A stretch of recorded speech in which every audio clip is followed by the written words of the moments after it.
नमस्कार दोस्तों, स्वागत है आपका बालाजी एस हिंदी क्लास में। तो दोस्तों, इस क्लास में हम सीडीपी का प्रैक्टिस सेट हल करेंगे। इसके अलावा कई प्रैक्टिस सेट मैं दे चुका हूं, अगर आप लोग ना देखे हो तो प्लेलिस्ट में जाकर के देख सकते हैं। तो पहला क्वेश्चन है, बच्चों द्वारा की जाने वाली त्रुटियों के संबंध में निम्नलिखित में से कौन सा कथन सत्य है। दोस्तों, तो इसमें कौन सा ऑप्शन दोस्तों सही हो जाएगा? तो जो बच्चों के द्वारा जो त्रुटियां की जाती हैं, ये कथन कौन सा सही हो सकता है? तो इसमें ऑप्शन नंबर आपका सही जाएगा। यदि एक शिक्षक कक्ष में सभी बच्चों की त्रुटियों को सुधारने योग्य नहीं है तो यह संकेत करता है कि शिक्षक शिक्षा की व्यवस्था में असफल रहा है। यही जो है सबसे अच्छा उत्तर इसका हो सकता है।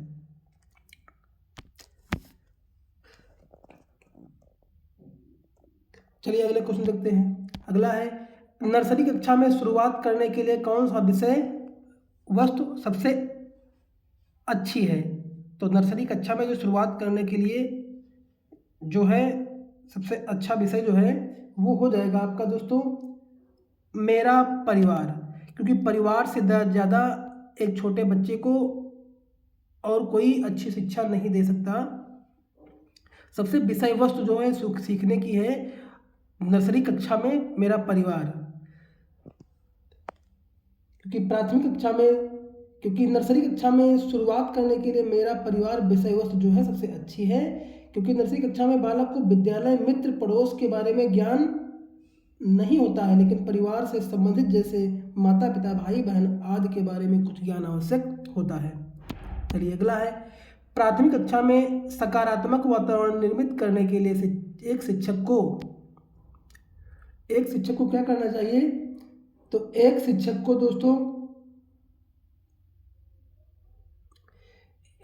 को विभेद नहीं करना चाहिए और प्रत्येक बच्चे के लिए समान लक्ष्य सुनिश्चित करने चाहिए, क्योंकि ऑप्शन नंबर आपका दोस्तों ए सही हो जाएगा।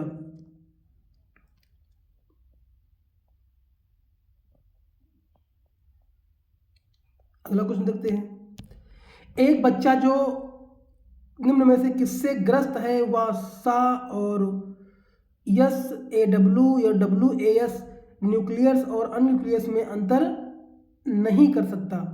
तो 4 का ऑप्शन नंबर आपका दोस्तों सही हो जाएगा। ऑप्शन नंबर ए डिसलेक्सिया से संबंधित व्यक्ति अंतर नहीं कर पाता है, क्योंकि जिसमें अक्षरों के क्रम का ज्ञान कम होता है इस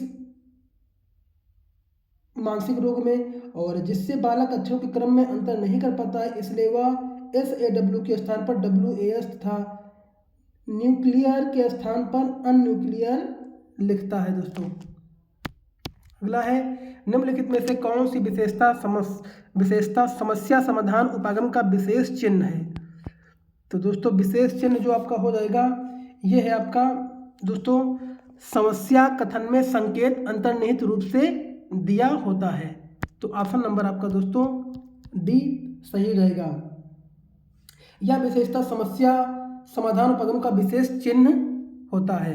तो ऑप्शन नंबर आपका दोस्तों डी सही हो जाएगा। अगला है, प्रतिभाशाली विद्यार्थी। दोस्तों प्रतिभाशाली विद्यार्थी क्या होते हैं? तो प्रतिभाशाली विद्यार्थी जो है होते हैं अपने निर्णयों में आत्मनिर्भर होते हैं। ये प्रतिभाशाली विद्यार्थी अपने निर्णयों में आत्मनिर्भर होते हैं। तो ऑप्शन नंबर डी दोस्तों सही हो जाएगा। चिंतन के सूचना प्रक्रमण सिद्धांत में निम्नलिखित चरण आते हैं, कौन कौन से आते हैं? तो 7 का ऑप्शन नंबर दोस्तों क्या सही हो जाएगा दोस्तों? तो पहला आपका आता है दोस्तों पूर्ण प्रकरण, पहला ये हो जाएगा आपका। अगला आपका दोस्तों श्रेणीकरण होता है दूसरा ये हो जाएगा दोस्तों। अगला आपका ये आपका तीसरा हो जाएगा और ये आपका फिर पहला हो जाएगा। तो का, घा और गा और खा किसमें है? तो ऑप्शन नंबर डी में दोस्तों है। तो ऑप्शन नंबर डी दोस्तों सही हो जाएगा। सीखने संबंधित निर्योग्यताएं सामान्यता क्या होती हैं दोस्तों? तो सामान्यताएं जो होती हैं वो होती हैं उन बच्चों में पाई जाती हैं विशेषता जिनमें पैतृक अभिभावक इस प्रकार की समस्या से ग्रस्त होते हैं। यानी पैतृक अभिभावक जो पैतृक अभिभावक इस प्रकार की समस्या से ग्रस्त होते हैं, उसमें ये समस्याएं दोस्तों पाई जाती है। ऑप्शन नंबर डी दोस्तों सही हो जाएगा। मोनिका जो गणित की शिक्षिका है, राधिका से एक प्रश्न पूछती है। राधिका से कोई उत्तर न मिलने पर वह तुरंत मोहन से दूसरा प्रश्न पूछती है, और जब उसे महसूस होता है कि मोहन उत्तर बताने में संघर्ष कर रहा है तो वह अपने प्रश्न के शब्दों को बदलती है, और मोनिका की वह प्रवृत्ति प्रदर्शित करती है कि वह क्या है कि वह दोस्तों कक्षा का पक्ष, मोहन का पक्ष लेकर लिंग भूमिकाओं के रूढ़िबद्धता को बढ़ावा दे रही है। तो ऑप्शन नंबर आपका सी दोस्तों सही हो जाएगा। सीखने के लिए आकलन निम्नलिखित का ध्यान रखता है सिवाय इसके। तो 10 का ऑप्शन नंबर दोस्तों सही हो जाएगा। ऑप्शन नंबर आपका सही हो जाएगा दोस्तों, विद्यार्थियों की आवश्यकता इसके छोड़ करके बाकी विद्यार्थियों की क्षमताएं, विद्यार्थियों की त्रुटियां, विद्यार्थियों की अधिगम शैली, ये सब जो है सीखने के आकलन में ध्यान रखता है। तो ऑप्शन नंबर आपको दोस्तों बी सही हो जाएगा। एक समान जुड़वा भाइयों में से एक को सामाजिक आर्थिक रूप से धनाढ्य परिवार द्वारा गोद लिया जाता है और दूसरे को एक निर्धन परिवार द्वारा। 1 वर्ष के बाद उनके बुद्धि लब्धांक के बारे में निम्नलिखित में से क्या